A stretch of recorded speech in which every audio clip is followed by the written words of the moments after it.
Falocentrismo la conocen. La novedad es falogocentrismo. Falocentrismo la conocen y tiene que ver con esa figura simbólica del falo que representa básicamente el lugar de preponderancia del varón. Y todo lo que después se asocia al lugar del varón en función de ese falo que posee,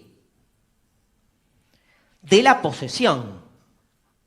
Digo, la derivación directa del falocentrismo es que el que posee tiene derecho a poseer o viene naturalmente predispuesto a la posesión. Por eso no es solo el tener un pene, es el tener. Y el tener se vuelve después a tener guita, a tener poder, a tener mayores derechos, a tener. Y a tener la racionalidad, logos. Falogocentrismo significa que el que tiene además una capacidad de discernir racionalmente por encima del otro. El otro, en este caso, es la mujer. Por eso el falogocentrismo entiende que hay una afinidad natural entre el ser varón y tener una capacidad de dominio que se lo da la posesión del logos. La mujer no vino a este mundo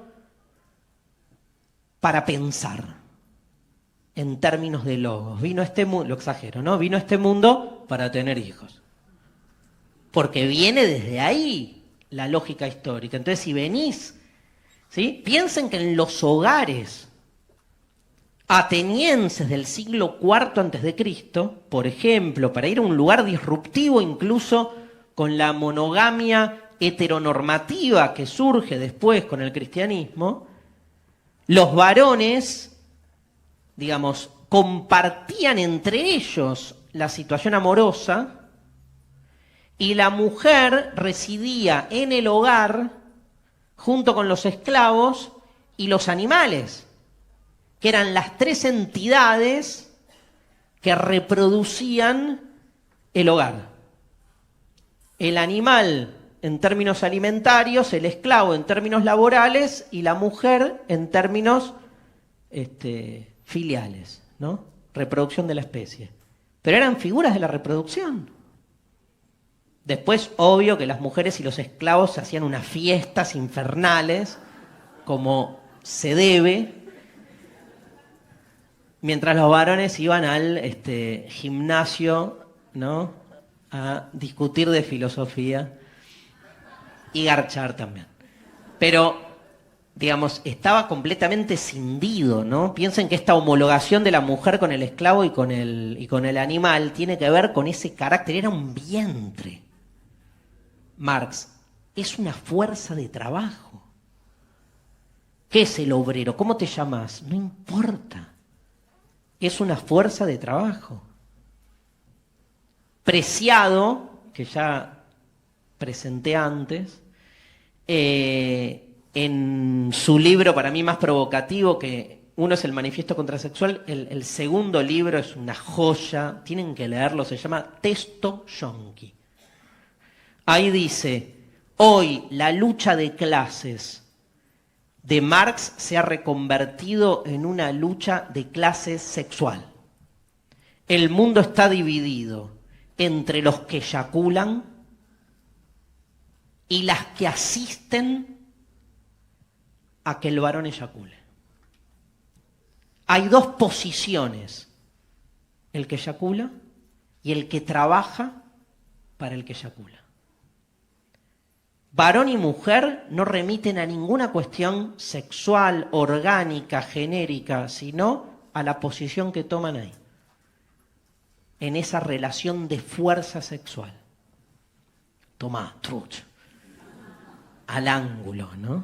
En una sociedad farmacopornográfica, como la llama Preciado. Les recomiendo esta relectura que hace en relación a la fuerza de trabajo sexual u orgásmica, que para ella es la que ella, él, saben que Preciado genera también esta especie de problemática de género que es fascinante. Hoy ha reemplazado la lucha de clases tradicional. Entonces, quiero ir al último término de falogocentrismo. ¿Qué es centrismo? ¿Qué es el centrismo? Todo concepto que diga centrismo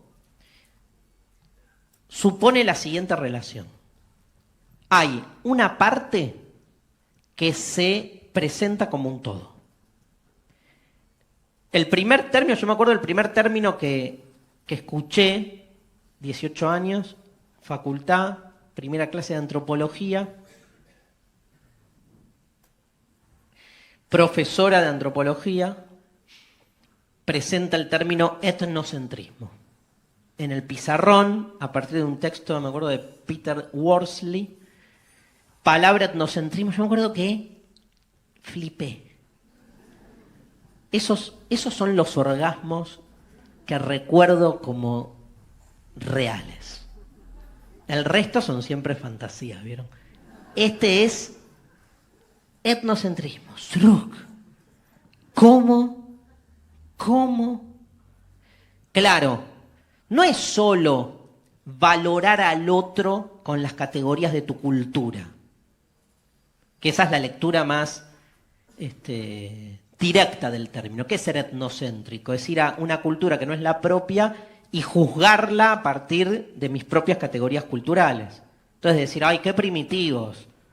¿Por qué? Y porque comen carne cruda. ¿Qué sushi, boludo? O sea, mirá cómo se reconvierte aparte. Comen carne cruda y entonces, porque la cocción hacia la civilización y vos te colocás en un lugar, ¿no? De esas miles, ¿no? Esas especies de, digamos, de enjuiciamientos culturales a partir de los valores de tu propia cultura. Lo mismo les puede pasar a ustedes con un amigo, amiga, con una casa tipo, ay, mirá, cómo tiene... Nada, todos los ejemplos que se me ocurren son malísimos, pero no importa. Porque suponen suciedad y cosas que son en un punto indiscutibles. Pero lo peor del etnocentrismo es otra línea, que es, pero en esa misma lógica, que es hacer pasar tus propios valores culturales como si fuesen los valores humanos por naturaleza. Porque no es solo que te juzgo a vos desde mi propia subjetividad, sino que hago que mi subjetividad se homologue con la objetividad toda.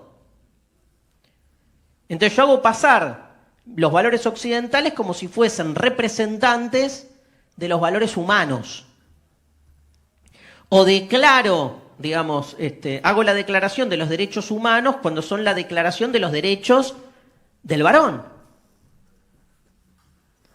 Entonces, ahí está el falocentrismo, siguiendo esta línea del etnocentrismo. Históricamente, hacemos pasar lo propio del varón como si fuese algo representativo de lo humano. Por eso, no es joda la cuestión del lenguaje inclusivo. Porque lo que está poniendo ahí fuertemente el acento es en tratar de deconstruir esa lógica de poder. Ahí hay una lógica de poder, invisibilizada. Obvio que cuesta muchísimo transformar el lenguaje. Por otro lado, el lenguaje es vivo, es transformación inmediata. O sea, de repente nos cuesta muchísimo, en vez de decir a los alumnos, decir a los alumnes, y no nos cuesta nada decir me whatsappió. ¿Por qué? Porque whatsappió no molesta. Y en realidad alumnes es mucho menos violento que whatsappió. Con G aparte. Es mucho. O sea, alumnes, boludo, alumnes. Todes, pero toca otra fibra. Porque el lenguaje inclusivo toca la fibra de lo que no se quiere soltar. En cambio, el whatsappeo es absolutamente funcional con el desarrollo expansivo del capitalismo de consumo mercantil.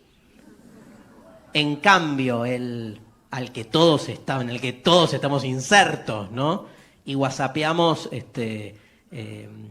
¿cómo se llama? Emojis del Che Guevara. ¿Tienen? Yo sí.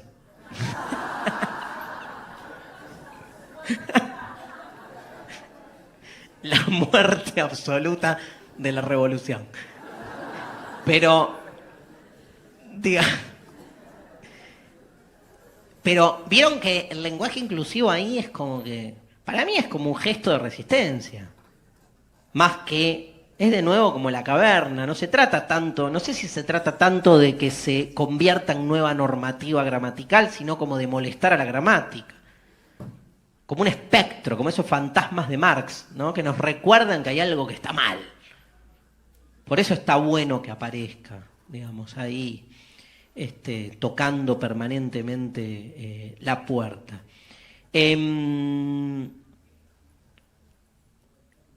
Dice, en ese sentido, dice, por ejemplo, una pensadora feminista llamada Monique Wittig, con W y doble T, que solo la mujer tiene género, porque el varón representa lo universal. O sea, solo la mujer está sexuada en algún punto.